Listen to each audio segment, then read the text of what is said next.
रहीम अस्सलाम वालेकुम dear students, उम्मीद करता हूँ आप सब खैरियत से होंगे। आपके लिए एक नई वीडियो के साथ हाजिर हुआ हूँ।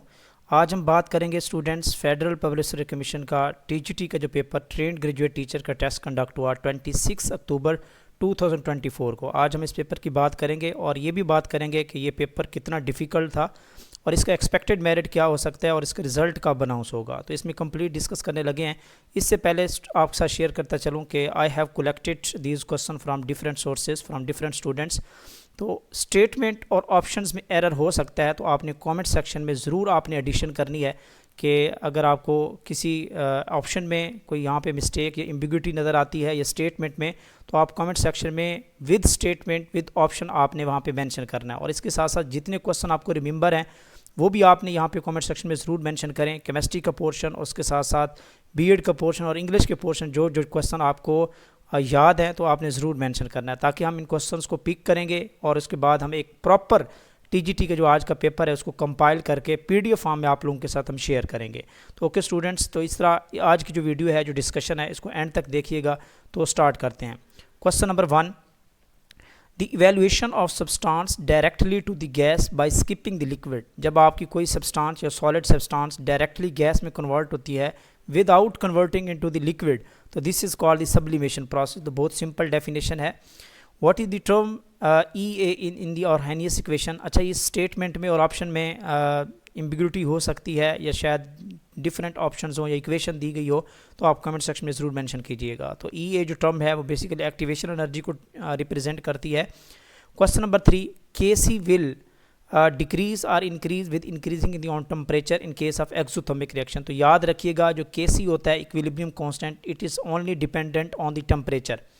ये इंक्रीज़ कब होगा, डिक्रीज़ कब होगा, it depends on the enthalpy of reaction, यानी कि हीट ऑफ रिएक्शन पे डिपेंड करता है कि रिएक्शन की नेचर कैसी है। अगर तो एंडोथर्मिक रिएक्शन है, इसको हमने किरचॉफ इक्वेशन से भी हमने इसको डिस्कस किया था कि अगर एंडोथर्मिक रिएक्शन होगा, डेल्टा एच की वैल्यू पॉजिटिव होगी, तो फिर आपकी के सी की वैल्यू इंक्रीज़ होती है बाय इंक्रीजिंग द टेम्परेचर। और अगर नेगेटिव होगी, एक्सोथर्मिक रिएक्शन होगा, तो आपकी के सी की वैल्यू जो है, K C is the inversely proportional to the temperature. तो इस केस में आपका डिक्रीज फैक्टर होगा, K C will decrease. B option यहाँ पे करेक्ट है। तो ये बार बार स्टूडेंट्स को मैं यहाँ पे डिस्कस करवा चुका हूँ, पास पेपर्स में भी और अपने ऑनलाइन सेशन में भी। क्वेश्चन नंबर 4 है, which law states that the pressure of the given mass of gas varies directly to the absolute temperature के डायरेक्टली प्रोपोर्शनल होता है। जब pressure is the directly proportional to the temperature and volume is the constant, this law is known as Gay Lussac law. तो ये question भी थोड़ा सा very कर सकता है, लेकिन this question was about the Gay Lussac law. तो ये स्टेटमेंट है, बी ऑप्शन यहाँ पे करेक्ट है, गे-लुसेक लॉ। तो ये क्वेश्चन भी एफपीएससी एग्जाम में रिपीट हो चुका है, अगर आपने पास पेपर्स वॉच किए हैं तो, डिस्कस किए हैं तो। ओके स्टूडेंट, नेक्स्ट क्वेश्चन है, the amount of heat required to raise the temperature of 1 mole of substance through the 1 degree is called molar heat capacity, इसको कहते हैं। तो ये क्वेश्चन भी रिपीटेड है, तो ये भी आप देखिएगा इसको। This is called the molar heat capacity, क्योंकि यहाँ पे मोल की टर्म में जो है वो डिफाइन किया गया है।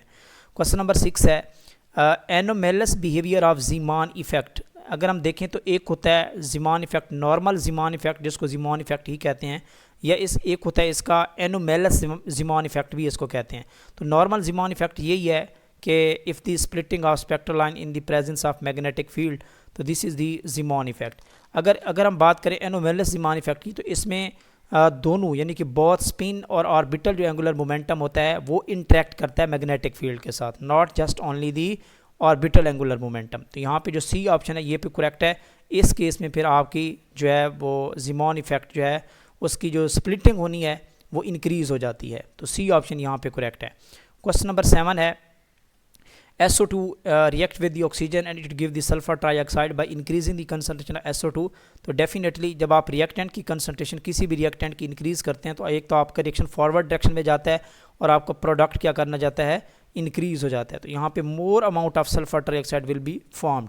इस स्टेटमेंट में थोड़ा बहुत चेंज हो सकता है ऑप्शन में भी, क्योंकि मैंने डिफरेंट सोर्सेज से डिफरेंट स्टूडेंट से ये कलेक्ट किया है क्वेश्चन, तो आप कमेंट सेक्शन में ज़रूर मेंशन कर सकते हैं if the exact statement and options. इस तरह सेम क्वेश्चन नंबर 8 भी इसी टाइप का था कि when CO2 react with the water and it give the carbonic acid by increasing the concentration of CO2। जब आप CO2 की कंसंट्रेशन इंक्रीज़ करेंगे तो डेफिनेटली रिएक्शन फॉरवर्ड डायरेक्शन में जाएगा, राइट डायरेक्शन में जाएगा और आपका कार्बोनिक एसिड क्या करेगा, इंक्रीज़ करेगा। तो यहाँ पे देखें तो यहाँ पे बी ऑप्शन करेक्ट होगा। क्वेश्चन नंबर 9 है conversion of chocolates into the liquid. Chocolates जो है वो सॉलिड फॉर्म में होती है, जब ये लिक्विड फॉर्म में कन्वर्ट करती है तो बेसिकली इसकी मेल्टिंग होती है just like to the melting of ice, melting of ice cream. तो this is the simple process, this is called melting. ये ऑप्शन यहाँ पे करेक्ट है। Which one is used as the reference electrode. तो यहाँ पे हम सिल्वर को जो है वो as a reference electrode use करते हैं। यहाँ पे सी ऑप्शन यहाँ पे करेक्ट है। बाकी जबकि लेड है, आपका जिंक है, these are act as the working electrode. तो वोल्टामीटर में जनरली 3 टाइप के इलेक्ट्रोड्स होते हैं, working electrode, reference electrode and auxiliary electrode. तो यहाँ पे आप यूज़ कर सकते हैं सिल्वर को as a reference electrode use किया जा सकता है due to the inert nature. Question number 11 है wavelength shift in the Compton effect depends on. तो ये जो कॉम्पटन शिफ्ट है इसको बेसिकली कॉम्पटन शिफ्ट कहते हैं, जिसको हमने रिप्रेजेंट किया है। हमने जो एटॉमिक स्ट्रक्चर का चैप्टर है उसमें हमने क्वांटम केमिस्ट्री की बात की थी, तो उसमें हमने कंप्लीट कॉम्पटन इफेक्ट का टॉपिक जो है वो डिस्कस करवाया हुआ है। इसके साथ साथ जो है फोटो इलेक्ट्रिक इफेक्ट भी हमने डिस्कस किया हुआ है। तो कॉम्पटन शिफ्ट क्या होती है, this the change in lambda max is equal to, तो यहाँ पे अगर हम इसका फार्मूला लिखें तो ये h over mass and this is the speed of light और this is the 1 minus cos theta. तो यहाँ पे देखें बाकी सारी की सारी वैल्यूज़ ऑलमोस्ट कांस्टेंट हैं। तो it depends on the angle, scattering angle पे जो है ये डिपेंड करती है कॉम्पटन शिफ्ट। तो यहाँ पे करेक्ट ऑप्शन सी बनेगा, स्कैटरिंग एंगल, क्वेश्चन नंबर 11 का। क्वेश्चन नंबर 12 है the place where the probability of finding electron is maximum, this is called the atomic orbital, इसको कहते हैं, जो कि 95% प्रोबेबिलिटी ऑफ इलेक्ट्रॉन यहाँ पे पाई जाती है।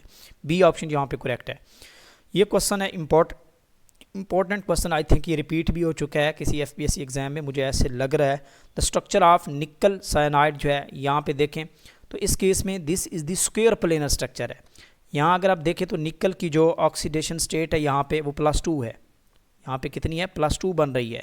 और यहाँ पे देखें तो इसमें जो डी में है वो 8 इलेक्ट्रॉन्स होते हैं। और सेकेंडली जो साइनाइड है this is the strong ligand, और ये क्या करता है पेयरिंग स्टार्ट कर देता है, जिससे आपकी जो स्ट्रक्चर है वो डिपिक्ट करती है स्क्वायर प्लेनर स्ट्रक्चर को। तो यहाँ पे ए ऑप्शन यहाँ पे करेक्ट होगा।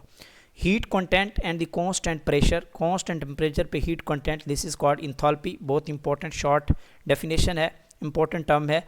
And heat content at the constant volume, this is called the internal energy. तो यहाँ पे ए ऑप्शन करेक्ट है। Which one is an endothermic process, burning, all the burning process these are the exothermic process. Condensation of steam, जब आप gas को liquid या solid में लेके आते हैं तो बेसिकली यहाँ पे क्या होता है आपको हीट रिलीज होती है, this is called the exothermic process. जबकि सॉल्ट इन वाटर जो है, जब आप इसको सॉल्ट वाटर में डिज़ोल्व करवाते हैं, दिस इज़ दी वाटर, यहाँ पे आप सॉल्ट जब डिज़ोल्व करवाते हैं तो बेसिकली सॉल्ट के अंदर केटाइन और इनाइन जो है वो आयनिक बॉन्ड मौजूद होता है। तो इनको आयंस में कन्वर्ट करने के लिए आपको सबसे पहले एनर्जी रिक्वायर्ड होती है to break the bond into the cations and anion. तो this is the endothermic process. तो यहाँ पे ए ऑप्शन करेक्ट है।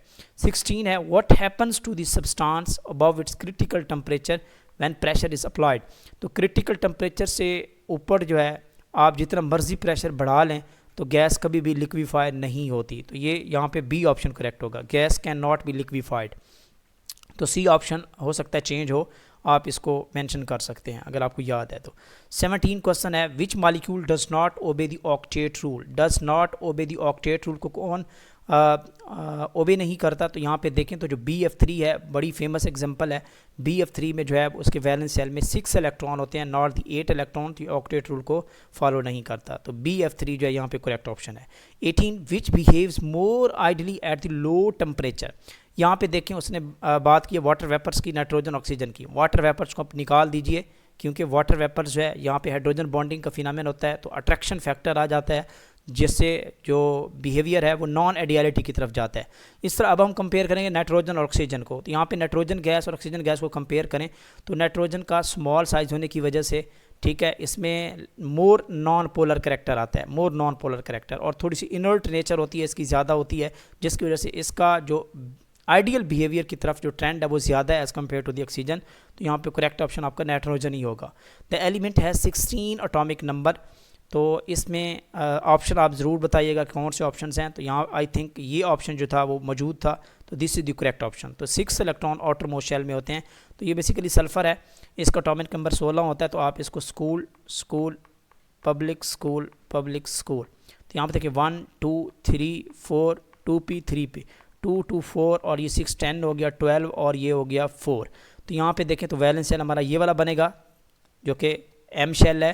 तो यहाँ पे देखें तो 4 और 2 6 इलेक्ट्रॉन हैं। तो दिस इज़ दी यहाँ पे करेक्ट ऑप्शन बनेगा ये वाला। 20 what is true for equilibrium. तो ये भी स्टेटमेंट आप ज़रूर मेंशन कीजिएगा कौन कौन सी स्टेटमेंट ऑप्शन थे। तो इसमें rate of forward reaction will be equal to the rate of reaction. तो बहुत सिंपल क्वेश्चन हो सकता है, आई थिंक किस टाइप का क्वेश्चन है। If 21 if Kc is equal to 1 equilibrium constant की 1 वैल्यू कब होती है, जब आपकी concentration of reactant products at equilibrium equal हो। तो ए ऑप्शन यहाँ पे करेक्ट है। तो ये भी स्टेटमेंट मुझे एम्बिग्युइटी लग रही है, तो आप बताइएगा कि कौन से इसमें ऑप्शन मौजूद थे। क्वेश्चन नंबर 22 है इलेक्ट्रोकेमिस्ट्री से है। इसमें काफ़ी सारे न्यूमेरिकल थे, ये बड़ी यानी कि students were worried about the test देने के बाद स्टूडेंट्स ये बहुत ज़्यादा कंफ्यूज थे, ये वरीड थे। वो कहते हैं कि कोई 15 प्लस कोई 15-16 न्यूमेरिकल थे और विदाउट कैलकुलेटर इनको कैलकुलेट करना भी डिफ़िकल्ट था, टाइम भी शॉर्ट होता है डेफिनेटली। तो बहरहाल जो 2-3 न्यूमेरिकल यहाँ पे आए हैं वो तो सिंपल है, आप इजीली कैलकुलेट कर सकते हैं विदाउट कैलकुलेटर भी।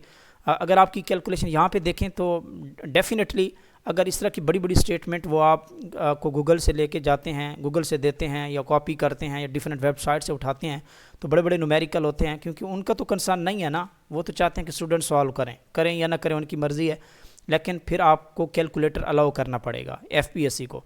और अगर आप इस तरह करते हैं तो फिर आप ऐसी स्टेटमेंट दें, ऐसे वहाँ पे यानी कि वैल्यूज़ दें जो स्टूडेंट्स इजीली उसको कैलकुलेट कर सकते हैं। इसके अलावा थर्ड फैक्टर है, अगर इस तरह के न्यूमेरिकल आ भी जाते हैं तो मैं समझता हूँ कि your calculation should be strong.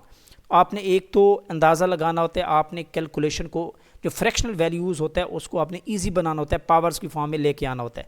इंशाल्लाह मैं इस पर एक सेपरेट वीडियो बनाऊँगा कि आप जो एग्ज़ाम्स हैं FPSC की या PPSC किसी भी पब्लिक सर्विस के एग्ज़ाम, उसमें अगर कैलकुलेशन टाइप के न्यूमेरिकल आते हैं तो आप विदाउट कैलकुलेटर उनको किस तरह सॉल्व कर सकते हैं। तो इंशाल्लाह एक छोटी वीडियो कोई आधे घंटे की इंशाल्लाह उस पर इंशाल्लाह मैं डिज़ाइन कर रहा हूँ, होप्स हो कि आप तक शेयर हो जाएगी वो। रिडक्शन पोटेंशियल ऑफ जिंक वो कहता है 0.76 है और कॉपर का जो रिडक्शन पोटेंशियल है प्लस 0.34 है। दोनों की रिडक्शन पोटेंशियल की वैल्यू गिवन है, तो बहुत सिंपल कैलकुलेशन है।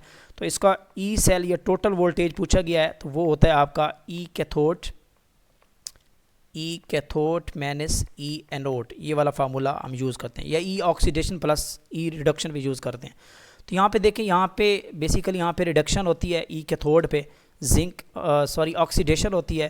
तो यहाँ ई कैथोड, यहाँ पे ई कैथोड पे रिडक्शन होती है, तो यहाँ पे 0.34 ही आएगा।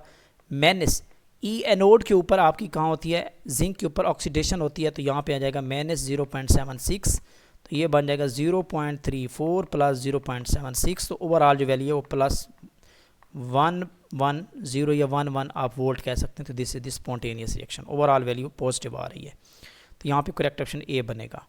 नेक्स्ट क्वेश्चन है क्वेश्चन नंबर 23, ये भी न्यूमेरिकल है, थर्मोडायनामिक्स से लिया गया है, लेकिन आप इजीली कैलकुलेट कर सकते हैं। तो थोड़ी स्टेटमेंट को समझना होता है। अ सिस्टम एब्जॉर्ब 50 किलो जॉल पर हीट। अब यहाँ देखें सिस्टम एब्जॉर्ब कर रहा है, heat absorb by the system always positive होती है, ठीक है। तो यहाँ पे Q की वैल्यू जो है आप लिख सकते हैं, जो Q की वैल्यू है वो प्लस 50 किलो जॉल है।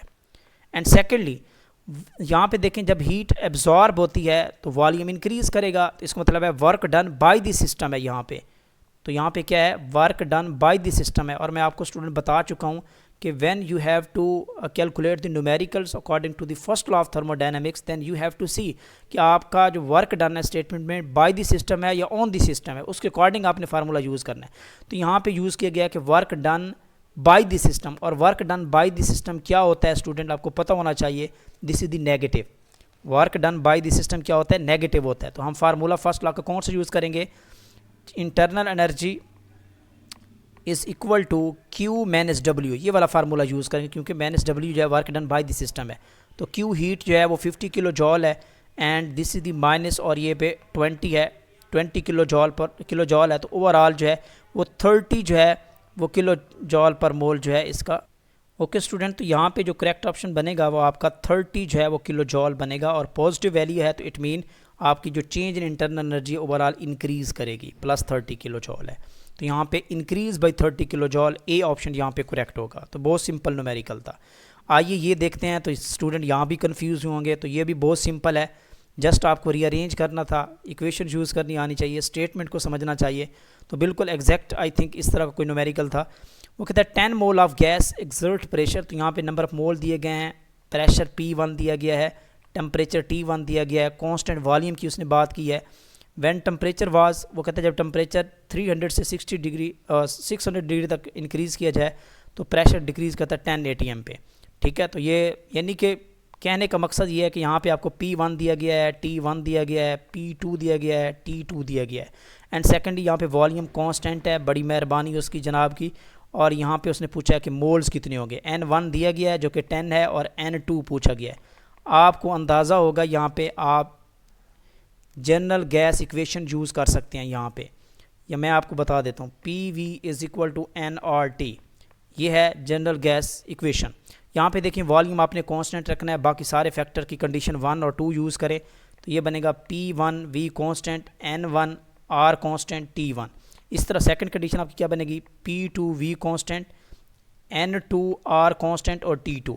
तो यहाँ पे देखें जब वॉल्यूम के केस में देखें तो ये इक्वल है, दोनों लेफ्ट हैंड साइड इक्वल होगी, तो राइट हैंड साइड क्या बनेगी, तो मैं इसको आप इसको रीअरेंज करें तो इसकी जो फाइनल इक्वेशन बनेगी वो N2 के केस में हम बनाएंगे, वो बनेगी P2 T1 divided by P1 T2 multiply N1। तो ये एंड पे जाके इक्वेशन रीअरेंज होगी। तो आप वैल्यूज़ पुट करें सिंपल, तो ये आपका क्या बनेगा 10 P1 और T1 आपका है 300 केल्विन डिवाइडेड बाय प्रेशर आपका P2 जो है P1 सॉरी 20 है, और टेम्परेचर T2 जो है वो 600 है, और N1 की वैल्यू जो है वो 10 है। तो बहुत सिंपल कैलकुलेशन है, ये 20 से 20 कैंसिल, ये इस ज़ीरो से आपकी ये ज़ीरो कैंसिल हो सकती है, 3 कम 3 2 6 है, ठीक है, और 2 5 10 है, तो 5 को 2 पे डिवाइड करें तो आंसर क्या आएगा 2.5। तो यहाँ कहाँ कैलकुलेटर मैंने यूज़ किया है, तो there is no need to calculate, भाई आपको कैलकुलेशन करनी आनी चाहिए। तो यहाँ पे 2.5 आपका आंसर आएगा, तो यहाँ पे ए ऑप्शन यहाँ पे करेक्ट होगा। तो ये थी जी स्टूडेंट्स आज की डिस्कशन केमिस्ट्री पोर्शन, जो स्टूडेंट्स ने क्वेश्चन शेयर किए हैं, मैंने उसको कंपाइल किया, ऑलमोस्ट 24 क्वेश्चन मुझ तक पहुँचे हैं, तो मैंने आपके साथ कंपाइल करके शेयर किए हैं। इसके साथ साथ कुछ इंग्लिश पोर्शन के कुछ सिनोनिम पूछे गए थे, एस्पेरिटी, स्टर्न, स्कैरवे एंड इरेडिकेट, तो ये भी सिंपल है, कोई इतने कम्प्लेक्स नहीं है। ओके स्टूडेंट्स, तो आपको जितने भी क्वेश्चन आपके माइंड में हैं टीजीटी के पेपर में, आप कमेंट सेक्शन में ज़रूर मेंशन कीजिए स्टेटमेंट विद द ऑप्शंस, ताकि हम उसको पिक करें, उसको अपने यानी कि जो पेपर हम कंपाइल कर रहे हैं उसमें इंक्लूड करके इंशाल्लाह आप तो PDF फॉर्म में आपको शेयर कर दी जाएगी। ठीक है स्टूडेंट्स, हमारा व्हाट्सएप चैनल भी ऑफिशियल व्हाट्सएप चैनल गिवन है, जिसमें काफ़ी सारी अपडेट्स भी देता रहता हूं, तो उसको ज्वाइन करना मत भूलिए, उसका लिंक डिस्क्रिप्शन में भी मौजूद है, आप उसको ज्वाइन कर सकते हैं। इसके साथ साथ आप लोगों के लिए एक और न्यूज़ भी है, जो हमारे KPK के स्टूडेंट्स हैं 1 नवंबर को उनका लेक्चर केमिस्ट्री का टेस्ट कंडक्ट होने जा रहा है, और उसके साथ साथ हमारे आज़ाद जम्मू कश्मीर का लेक्चर केमिस्ट्री का पेपर कंडक्ट हो रहा है, और इसके साथ साथ सब्जेक्ट स्पेशलिस्ट की बड़े पैमाने पे SPSC की सीट्स भी आ चुकी हैं। तो वो स्टूडेंट्स अपनी एफर्ट्स को तेज़ कर दें, फास्ट कर दें, हमारे ऑनलाइन सेशन को भी ज्वाइन कर सकते हैं। और इसके साथ साथ ऑलमोस्ट को मैं 20+ जो है पब्लिक सर्विस कमीशन के पेपर्स की पास पेपर्स की डिस्कशन करवा चुका हूं। तो हमारे YouTube channel chemistry with MJS की प्लेलिस्ट में जाके FPSC के नाम से PPSC, KPPSC, SPSC, AJK के कंप्लीट पास पेपर्स मैंने सॉल्व किए हुए हैं, तो उसको ज़रूर सॉल्व कीजिए। ओके स्टूडेंट्स, तो आज मैं इसको शेयर करता चलूँ कि according to the students view, जो अच्छे स्टूडेंट जिन्होंने मैं ये मटेरियल शेयर किया, उनके अकॉर्डिंग कि आज का जो केमिस्ट्री पोर्शन था उनको थोड़ा सा डिफ़िकल्ट लगा है, वो इस वजह से कि ऑलमोस्ट कोई 15+ जो है वो न्यूमेरिकल थे, और जिनकी बहुत कम्प्लेक्स कैलकुलेशन थी अकॉर्डिंग टू देयर पॉइंट्स, जिसकी वजह से उनके मार्क्स जो है वो 30 के राउंड अबाउट आ रहे थे, 30 31 भी आए हैं केमिस्ट्री पोर्शन में। तो इस वजह से मेरिट आपका थोड़ा सा लो हो सकता है। बाकी पेडागोजी का पोर्शन भी सुना है कि थोड़ा सा आउट ऑफ सिलेबस भी था, कुछ यानी कि 1 लाइनर इन्फॉर्मेशन दी हुई थी उन्होंने। तो होप्स हो कि इसका जो एक्सपेक्टेड मेरिट है वो ऑलमोस्ट आपका 65 के राउंड अबाउट रहेगा, या 65+ वाले जो है वो अपने आपको सिक्योर समझें, इंशाल्लाह they will be short listed. और इसका जो ऑफिशियल रिज़ल्ट है वो होप्स हो कि आपका ऑलमोस्ट को 3 to 4 मंथ लेटर या 5 मंथ भी लग सकते हैं, स्लो प्रोसेस होता है। आपका ऑफिशियल रिज़ल्ट अनाउंस किया जाएगा, जिसमें आपको शॉर्ट लिस्ट किया जाएगा। इसके साथ साथ आप अकॉर्डिंग टू द की ये जो पेपर है TGT का जो आपने सॉल्व किया, और ऑफिशियल की भी शेयर की गई FPSC की तरफ से, उस की के अकॉर्डिंग आपने कितने मार्क्स जो है वो ऑब्टेन किए हैं, आप कमेंट सेक्शन में ज़रूर मेंशन कीजिए, ताकि हमें एग्जैक्ट जो है वो इसके एक्सपेक्टेड मेरिट का पता लगाया जा सके। ओके स्टूडेंट्स, तो इस तरह की वीडियोस इंशाल्लाह आपको मिलती रहेंगी अपडेट। और इसके साथ साथ आपके साथ शेयर करता चलूँ कि अभी अपकमिंग जो हमारे पास 13 29 अक्टूबर को जो है वो लेक्चरर और इंस्ट्रक्टर का पेपर भी एफपीएससी की तरफ से कंडक्ट हो रहा है, तो उसके लिए भी अच्छी तैयारी स्टार्ट करें। और 13 को अक्टूबर को डिमॉन्स्ट्रेटर का जो है वो केमिस्ट्री डिमॉन्स्ट्रेटर का भी टेस्ट कंडक्ट होने जा रहा है। तो होप सो अपनी पास पेपर्स की अच्छी प्रिपरेशन करें। ऑलरेडी मैंने बहुत सारे पेपर्स की डिस्कशन करवाई हुई है और कंप्लीट हर चैप्टर के ऊपर मेरी प्ले लिस्ट में क्विज़ मैंने वहाँ पे डिस्कस करवाए हुए हैं, तो आप चैप्टर को पकड़ें, उसके क्विज़ की डिस्कशन सुने, और यही चीज़ें होती हैं जो हम बार बार स्टूडेंट्स को प्रैक्टिस करवा रहे होते हैं और ये एग्ज़ाम में आ रही होती हैं। Okay students, good luck. उम्मीद करता हूँ आप सब खैरियत से रहेंगे और मिलते हैं नेक्स्ट वीडियो में। तब तक के लिए अपना ख्याल रखिए। अल्लाह हाफिज़।